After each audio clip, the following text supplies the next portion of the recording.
911, what's your emergency? It took her! The alligator! Oh my god, it just dragged her into the water! Ma'am, I need you to stay calm. Who was taken? Runner, Alexa. She was just jogging by the pond, then it pulled her under. She had been out for her morning run, fit, fast, alive. But within seconds, a hidden predator rose from the reeds and claimed her. The alligator dragged Alexa Beckham into the water. The scream was short, sharp, followed by silence so complete it silenced the birds. Then came the ripples. It was just after 6 o'clock a.m. in a quiet Fort Pierce neighborhood nestled beside a tranquil retention pond. The morning mist clung low over the water like a veil. From her screened porch, retired teacher Joyce Callahan sipped her coffee and watched the light slowly filter through the trees. Then she saw it. At first, just a flash, a blur of motion along the shoreline. The woman in red, running shorts, earphones in, long braids swinging. Then a violent splash, a shape erupting from the dark water. Joyce dropped her mug. What followed was a moment of paralysis. Then her voice, cracking with horror, screamed into the phone. "She was just running," she sobbed later. One second she was there and the next, gone. That stretch of pond was a familiar spot for residents. Ducks gathered near the benches. Children played nearby on warmer afternoons. But beneath that surface lay something far older, colder, and utterly indifferent to suburban tranquility. The alligator had likely been there for weeks, maybe months. Wildlife officers had already responded to 2 earlier complaints, a missing Pomeranian, a torn leash by the water's edge. But no one had been able to locate the creature. Joyce remembered hearing the stories, but no one expected a woman, young, athletic, full of life, to be taken like that. Her voice, shaking, still echoed in the dispatcher's headset. It pulled her under. And then came the silence, the kind of silence that only follows something irreversible. It raises a question that would haunt an entire community. How did a peaceful morning jog end in a death roll? How could someone so aware, so loved, miss the danger right in front of her? This is the story of Alexa Beckham, a woman who believed in harmony with nature, who believed she understood its rhythms. But nature doesn't ask for understanding, it doesn't care for belief. And in one horrifying moment, it reminded us that even in our most familiar places, the sidewalk, the pond, the neighborhood, it can still turn against us. Stay with us. What you're about to hear is not fiction. It is a forensic unraveling of love, instinct, and a final, fatal misstep. And if you like watching our videos, please subscribe to the channel now. To continue making videos like this, we need to reach 1,000 subscribers as soon as possible. Thanks for your support. Alexa Beckham was 38 years old, a licensed physical therapist with her own thriving practice and a rising fitness influencer with over 80,000 followers on social media. She lived alone in a modest but beautifully kept home in Fort Pierce, Florida, just a short jog from the edge of a community retention pond. For years, Alexa's daily ritual had been the same. Wake before sunrise, lace up her bright red running shoes, and begin her 5-mile circuit at exactly 5 o'clock a.m. Her followers came to know these runs well through a stream of serene videos and filtered sunrise selfies, often captioned with hashtags like #harmony with nature and #mindful mornings. But Alexa's connection to nature wasn't just a brand, it was a belief system.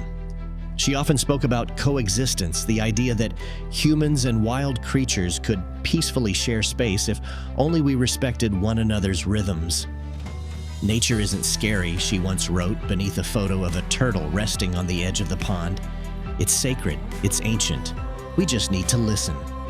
She would bring small bags of duck feed on her runs and kneel beside the pond's edge, tossing pellets to the turtles and mallards clustered in the shallows. Children in the neighborhood called her the Nature Lady. She didn't mind. If anything, she saw it as a quiet mission, to show people that not all wildlife needed to be feared. But that vision, however sincere, had blind spots.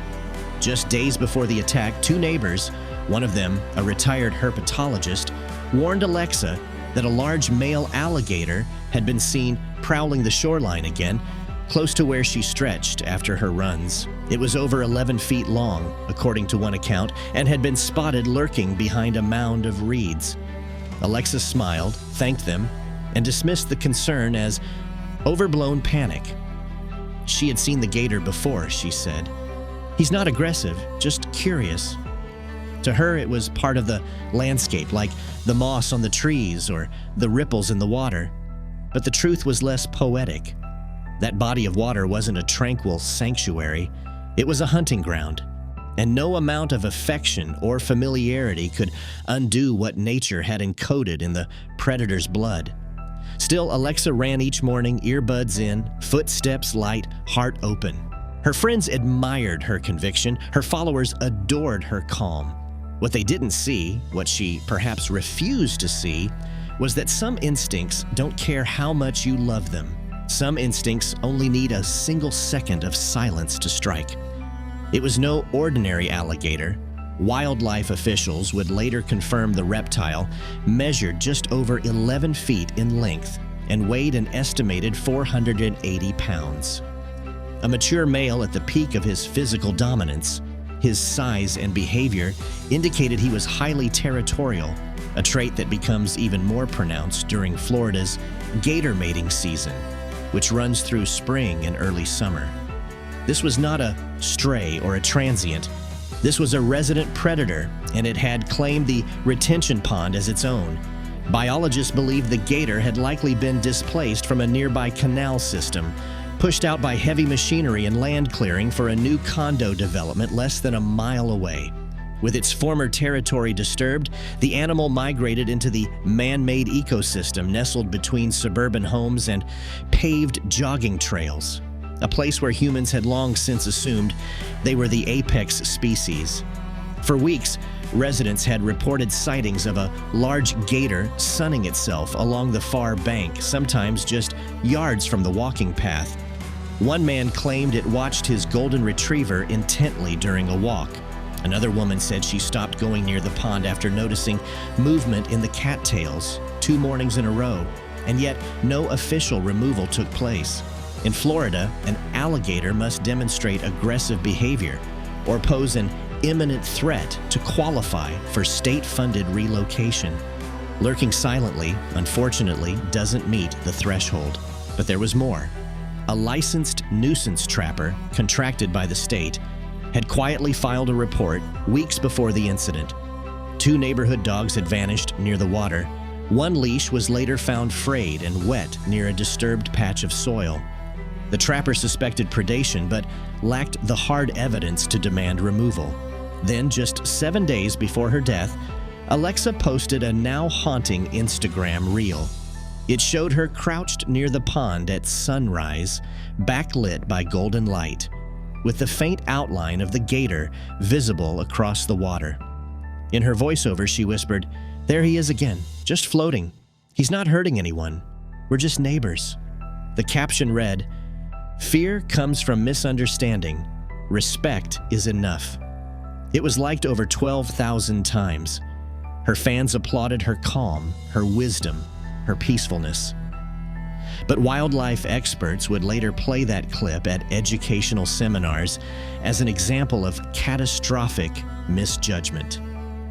Because what Alexa saw as curiosity, science recognized as a pattern of territorial surveillance, and what she called a neighbor, the animal regarded as prey, easy, rhythmic, predictable. He had watched her. He had learned her path. And when instinct took over, the line between neighbor and hunter was obliterated in seconds. The warnings had been there, clear, repeated, and growing louder by the week. Several neighbors had called Florida Fish and Wildlife to report the presence of a large alligator stalking the edge of the community retention pond. Some even submitted photos, but each time the official response was the same. Without clear signs of aggression, no removal action could be taken. One caller was told, unless it approaches people or pets, it's considered a non-threat. But not everyone was content to leave it at that.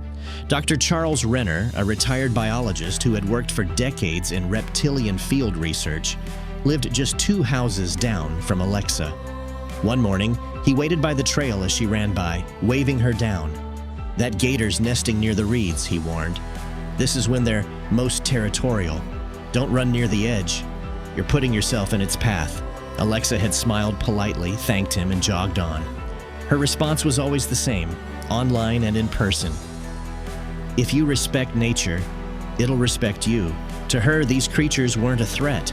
They were misunderstood, demonized by media and myth. She saw herself as a bridge between 2 worlds, human and wild. Her followers echoed the sentiment, often commenting with hearts and flower emojis on her videos of the pond. "You're like a nature whisperer," one fan wrote, but the dissonance between her serene digital presence and the growing chorus of concern around her life was becoming deafening. She posted images of still water, of birds gliding overhead, of herself meditating near the shoreline, while just off frame, a massive predator circled the same banks. Alexa believed her mindset, her calm energy, somehow insulated her. That belief would prove fatal. Dramatic irony hung heavy over every one of her posts in hindsight. Because while the world saw peace, science saw patterns. While she saw silence as safety, experts knew silence was how ambush predators waited. And while her neighbors worried, she continued her runs, earbuds in, spirit open, unaware that every step brought her closer to an ancient instinct waiting just beneath the surface. At 5:42 a.m., Alexa Beckham stepped out of her front door for the last time. Dressed in a moisture-wicking tank top and her signature red running shorts, she moved with practiced ease, earbuds in, playlist humming, her smartwatch tracking every step. The sky was still dark, painted in shades of navy and charcoal, with only the faintest hint of dawn creeping over the rooftops. A heavy mist blanketed the neighborhood, turning the familiar landscape into something ghostly and uncertain. The air was unusually thick, humid even for Florida, and the usual morning sounds, chirping birds, rustling palms, were eerily absent. A few houses down, a man named Gerald Mills was walking his labradoodle along the opposite side of the pond. He noticed it first, a low shape in the cattails, barely visible. The alligator. Its eyes sat just above the waterline, unmoving, fixed in one direction. Gerald stopped. His dog growled. But before he could process what he was seeing, Alexa's form appeared across the street, her stride fluid and focused. She didn't notice the gator. How could she? With music in her ears and fog in the air, her attention was turned inward. She passed just 30 feet from the animal, then paused near the edge of the pond to stretch. Her usual routine. Right foot forward, arms overhead, back arched slightly. She was no more than 15 feet from the reeds. The gator remained still. That's what made it such a perfect predator. Not a twitch, not a ripple, just a long, ancient patience. It had likely been watching for days, maybe weeks, memorizing her pattern, her timing, her pauses, her trust. The tension was unbearable even in retrospect. Gerald would later say that everything in him screamed to call out, but his voice caught in his throat. Alexa shifted positions, squatting to stretch her hamstrings, head down, vulnerable. Just then a dragonfly darted low across the water. The gator didn't flinch.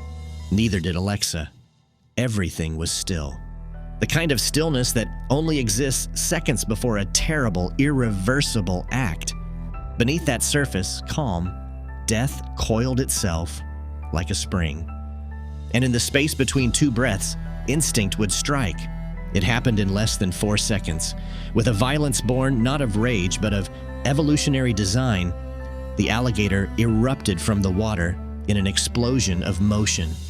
From a dead-still crouch, it surged forward more than 20 miles per hour in a short burst, its jaws wide, its body a battering ram of raw, prehistoric power. Alexa didn't see it. She didn't have time. One moment she was stretching, calf extended and head tilted downward, and in the next, a deafening splash and the feeling of something impossibly strong, clamping around her lower leg. Her scream pierced the stillness like shattered glass. It echoed across the pond, startling birds from nearby trees, jerking Gerald Mills out of his frozen state across the bank. He turned just in time to see her being dragged, first stumbling, then yanked violently toward the water. Her arms flailed. One shoe slipped off. She tried to dig her hands into the grass to find traction on the slick earth, but it was too fast. The gator's momentum didn't stop at the shoreline. It pulled her into the shallows, then deeper, until her body was half submerged. She screamed again, shorter this time, strained, panicked, raw. Gerald dropped the leash and fumbled for his phone, but the real horror had just begun. With a thrash of its tail, the alligator initiated the death roll, a maneuver honed over millions of years to disorient, disable, and drown. It twisted its entire body around her, spinning with such force that her pelvis shattered audibly, the sound like a snapping branch.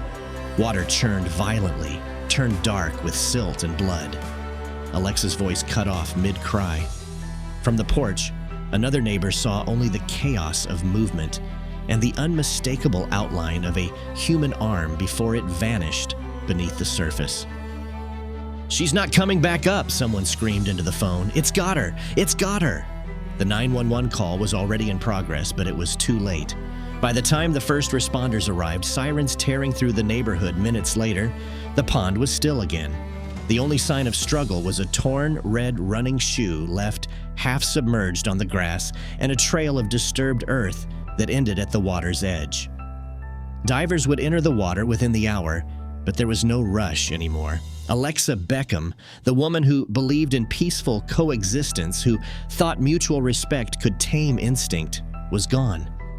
The predator had vanished back beneath the surface, silent once again. The search began before sunrise had fully broken. Yellow police tape cordoned off the pond as officers moved in silence, their radios crackling with updates. A dive team arrived just after 7 a.m., donning wetsuits and weighted belts as they slipped beneath the surface of the still, murky water. Every movement stirred clouds of sediment. Every shadow beneath the surface became suspect. The water was thick with algae, its visibility almost non-existent, forcing divers to rely on feel and blind grid patterns. The only sounds above were the low hum of generators and the quiet, strained breathing of neighbors gathered behind the tape, arms crossed, faces pale. At 9:36 a.m., a diver surfaced with a grim signal. Moments later, Alexa Beckham's body was recovered from the pond's southern corner, near a submerged drainage pipe. She was still clad in her running gear, her body marked by deep, ragged bite wounds and blunt trauma injuries along her legs, hips, and torso. The look on the recovery team's faces told the story before the coroner's report ever could. Not a swift death, a violent one. Just before noon, Florida Fish and Wildlife officers working with a contracted nuisance trapper located and snared the alligator suspected in the attack. It was cornered near the opposite bank where it had returned to bask in the rising sun. With the neighborhood watching from behind windows and fences, the animal was humanely euthanized on site. When measured, it confirmed all previous fears. An 11-foot male, weighing close to 500 pounds.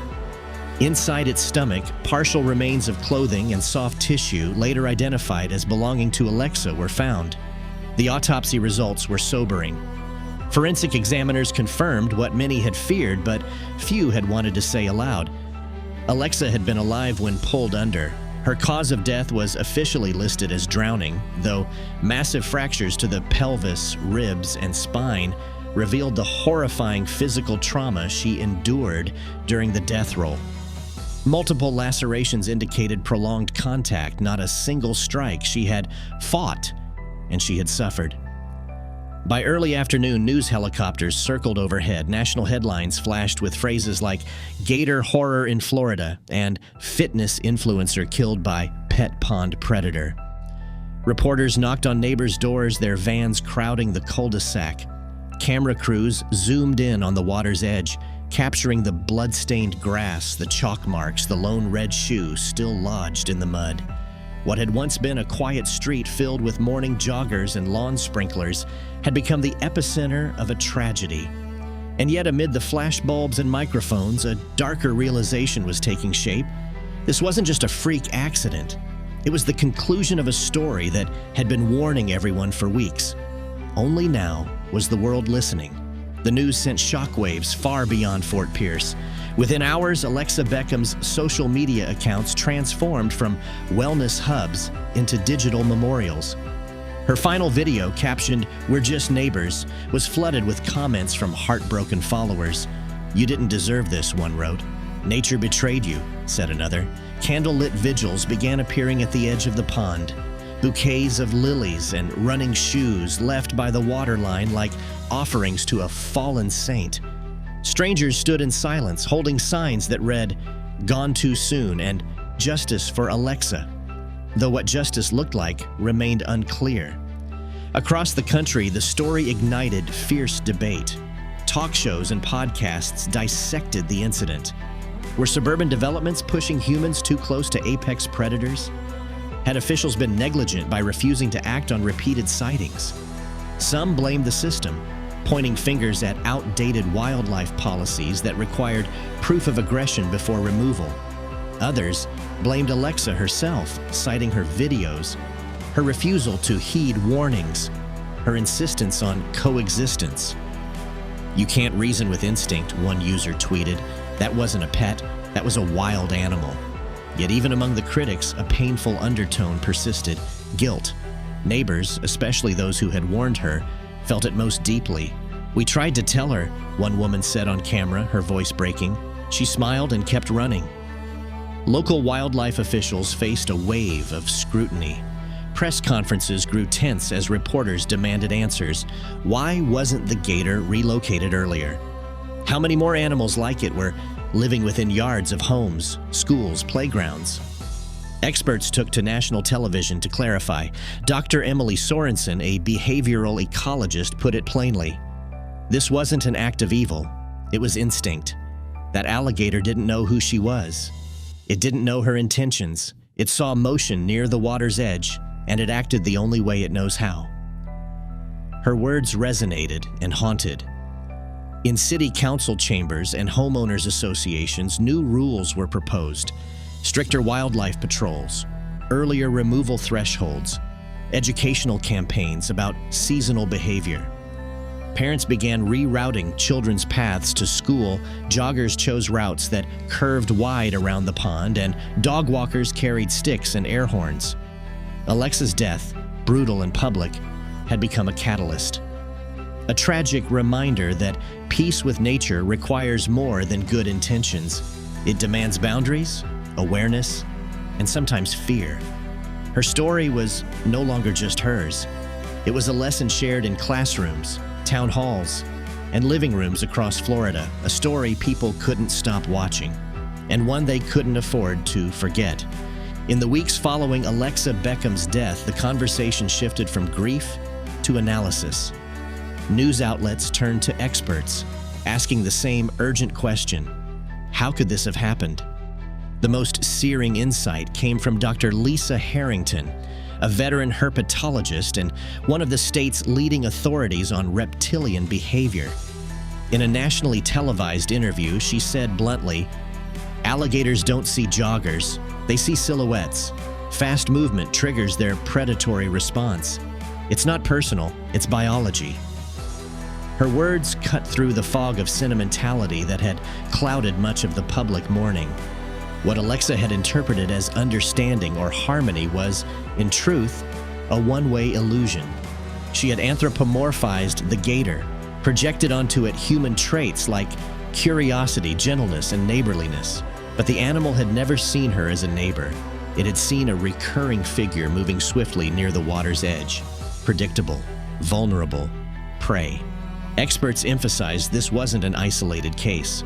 In South Carolina, a 75-year-old man had been taken in a near-identical fashion the year before. Morning walk, earbuds in, too close to a drainage pond. In Florida, a 6-year-old girl wading with her siblings at a golf course pond had been attacked by a hidden gator in just 12 inches of water. The pattern was disturbingly consistent: silence, proximity, distraction. Alexa fit the profile too well. The earbuds had likely dulled her awareness of the ambient danger, the soft splash, the brush of reeds, the sudden inhale before the strike. By the time she registered movement, it had already become contact. The more we occupy wild territory, Dr. Harrington warned, the more we assume we belong in it without consequence. But these animals haven't adapted to us. We've simply stopped fearing them. Her statement sparked a flurry of op-eds and academic papers dissecting the fragile line between civilization and wilderness. Urban development in gator-heavy regions had exploded in recent years, pushing communities into shared habitats with increasingly bold wildlife. Yet the infrastructure, signage, patrols, education had not kept pace. Alexa's death was a tipping point. Many experts began calling for a nationwide reassessment of what it means to coexist with large predators. Not just alligators, but bears, coyotes, even mountain lions. "We've blurred the line between backyard and wild habitat," said one wildlife official during a post-mortem safety summit, "and now we're paying the price." For all her good intentions, Alexa had stepped into that blurred space, believing respect was enough. But nature doesn't speak the language of hashtags or hope. It responds only to its own law, one written long before sidewalks or smartphones, and one that does not care whether you're watching or posting. In the months that followed, Alexa Beckham's story was etched into the fabric of Florida's public memory, not just as a tragedy, but as a turning point. State authorities took swift, visible action. Signs bearing bold red lettering, "Caution. Alligators present. Do not approach the water," were erected around ponds and canals statewide. New fencing regulations were introduced for developments bordering natural wetlands. Educational pamphlets began circulating in homeowner associations and schools, warning residents about seasonal behavior, safe distances, and the dangers of routine familiarity. But perhaps the most poignant response came from the community itself. The retention pond where Alexa lost her life was drained and landscaped. In its place now stands a quiet patch of grass, a few carefully placed stones, and a weathered wooden bench with an inscription that reads, "In memory of Alexa Beckham, run free."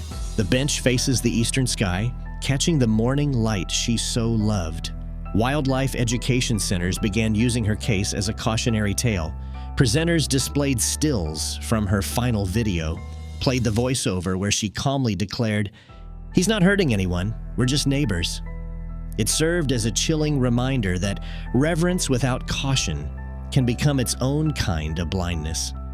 Her name became a gentle warning whispered into new ears, proof that goodwill is no armor against instinct.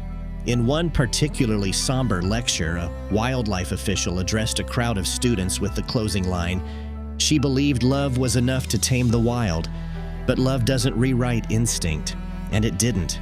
Not for the 11-foot reptile that waited beneath the reeds, not for the countless others sharing the shadows of suburbia. Alexa's final post still lives online, reshared, reframed, refracted through grief. Nature isn't scary if you listen to it. But the truth is, she listened to her heart, when what she needed to hear was the silence in the grass, the shift in the water, the ancient breath of something waiting. Her legacy is not one of failure, but of a misunderstood trust. She sought peace, and she reminded us that humans are not separate from the wild. We are in it, always. The lesson she leaves behind is simple, sharp, and unignorable. Coexistence must be rooted in caution, not illusion. Because no matter how familiar the path, no matter how deep the bond we imagine, nature does not make exceptions. It only makes choices, and sometimes those choices are final.